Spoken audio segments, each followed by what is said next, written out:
Hello friends, ನಮಸ್ಕಾರ. ಸುಗುಣ Jain YouTube ಚಾನಲ್ಗೆ ಸ್ವಾಗತ. ನಾನು ನಿಮ್ಮ ಪ್ರೀತಿಯ ಸುಗುಣ.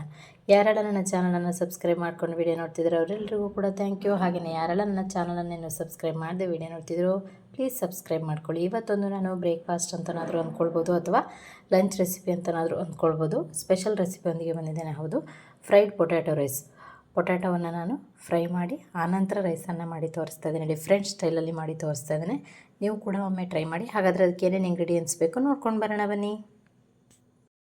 ನಾನಿಲ್ಲಿ 1 ಕಪ್ ಆಗುವಷ್ಟು ಪೊಟ್ಯಾಟೊ ಅಥವಾ ಆಲೂಗೆಡ್ಡೆಯನ್ನು ಸಿಪ್ಪೆ ತೆಗೆದು ಈ ರೀತಿಯಾಗಿ ಕಟ್ ಮಾಡಿ ಇಟ್ಕೊಂಡಿದ್ದೇನೆ. ನಿಮಗೆ ಬೇಕಾದ ಸೈಜ್ಗೆ ನೀವು ಕಟ್ ಮಾಡಿ ಇಟ್ಕೊಳ್ಬೋದು. ಹಾಗೆಯೇ ಒಂದು ಚಿಕ್ಕ ಸೈಜ್ನ ನಾನು ಟೊಮೆಟೊವನ್ನು ಕಟ್ ಮಾಡಿ ಇಟ್ಕೊಂಡಿದ್ದೇನೆ. ಹಾಗೆಯೇ ಒಂದು ದೊಡ್ಡ ಈರುಳ್ಳಿಯನ್ನು ಕಟ್ ಮಾಡಿ ಉದ್ದವಾಗಿ ಕಟ್ ಮಾಡಿ ಇಟ್ಕೊಂಡಿದ್ದೇನೆ. ಹಾಗೆಯೇ ಇಂಗು, ಒಂದು ಅರ್ಧ ಸ್ಪೂನ್ ಆಗುವಷ್ಟು ಅರಿಶಿಣ ಪುಡಿಯನ್ನು ತೊಗೊಂಡಿದ್ದೇನೆ, ಟರ್ಮರಿಕ್. ಹಾಗೆಯೇ 1 ಸ್ಪೂನ್ ಆಗುವಷ್ಟು ಖಾರದ ಪುಡಿ, ಅಚ್ಚ ಖಾರದ ಪುಡಿ ಅಥವಾ ರೆಡ್ ಚಿಲ್ಲಿಯನ್ನು ತೊಗೊಂಡಿದ್ದೇನೆ. ಉಪ್ಪು 1 ಸ್ಪೂನ್ ಆಗುವಷ್ಟು, ಕಸ್ತೂರಿ ಮೆಥಿ 1 ಚಿಟಿಕೆ ಆಗುವಷ್ಟು, ಹಾಗೆಯೇ 1 ಚಿಟಿಕೆ ಆಗುವಷ್ಟು ಗರಂ ಮಸಾಲೆ, ಒಂದು ಚಿಕ್ಕ ಸೈಜು ಹಸಿರು ಮೆಣಸಿನಕಾಯಿನ ನಾನು ಚಿಕ್ಕದಾಗಿ ಕಟ್ ಮಾಡಿ ಇಟ್ಕೊಂಡಿದ್ದೇನೆ. ಹಾಗೆಯೇ 1/4 ಸ್ಪೂನ್ ಆಗುವಷ್ಟು ಕಸ್ತೂರಿ ಮೆಥಿಯನ್ನು ತೊಗೊಂಡಿದ್ದೇನೆ. ಸಾಸಿವೆ ಒಗ್ಗರಣೆಗೆ, ಹಾಗೆಯೇ ಕಡಲೆಬೇಳೆ ಒಂದು ಅರ್ಧ ಸ್ಪೂನ್ ಆಗುವಷ್ಟು, ಉದ್ದಿನಬೇಳೆ ಒಂದು ಅರ್ಧ ಸ್ಪೂನ್ ಆಗುವಷ್ಟು ತೊಗೊಂಡಿದ್ದೇನೆ.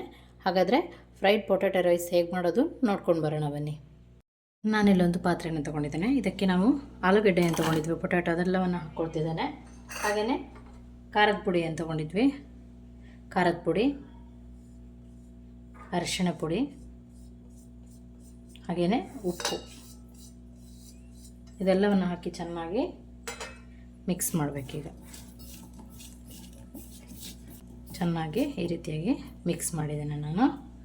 ಈಗ ಒಗ್ಗರಣೆಯನ್ನು ಮಾಡ್ಕೊಳ್ಳೋಣ. ಈಗ ನಾನೊಂದು ಪ್ಯಾನನ್ನು ಇಟ್ಟಿದ್ದೇನೆ, ಎಣ್ಣೆ ಹಾಕಿದ್ದೇನೆ, 1-2 ಸ್ಪೂನ್ ಆಗುವಷ್ಟು ಎಣ್ಣೆ ಕೂಡ ಕಾದಿದೆ. ಈಗ ನಾವು ಏನು ಈ ರೀತಿಯಾಗಿ ಮಿಕ್ಸ್ ಮಾಡಿ ಇಟ್ಕೊಂಡಿದ್ವಿ ಅದನ್ನು ಹಾಕಬೇಕು. ಹಾಕಿದ್ದು ಮಸಾಲೆಗಳು ಚೆನ್ನಾಗಿ ಹಿಡಿಯೋವರೆಗೆ ಇದನ್ನು ಸ್ವಲ್ಪ ಬೇಯಿಸ್ಕೊಳ್ಬೇಕು.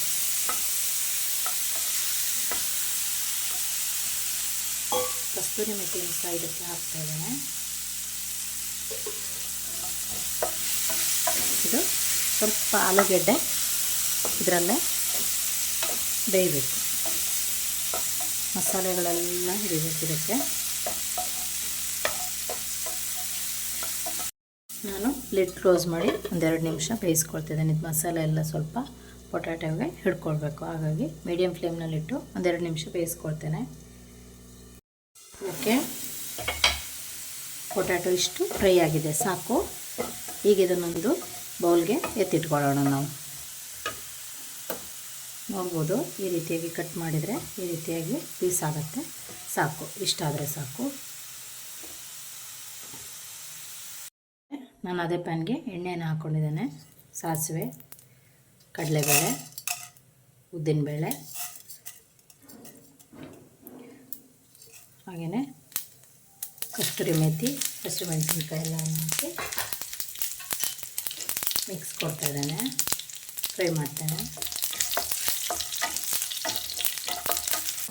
ಸ್ವಲ್ಪ ಹಿಂಗನ್ನು ಹಾಕ್ತಾ ಇದ್ದೇನೆ. ಆಲೂಗೆಡ್ಡೆ ಆಗಿರೋದ್ರಿಂದ ಗ್ಯಾಸ್ಟ್ರಿಕ್ ಆಗಬಾರ್ದು ಅನ್ನೋ ಕಾರಣಕ್ಕೆ, ಹಾಗೆಯೇ ಟೇಸ್ಟಿಗೆ ಕೂಡ.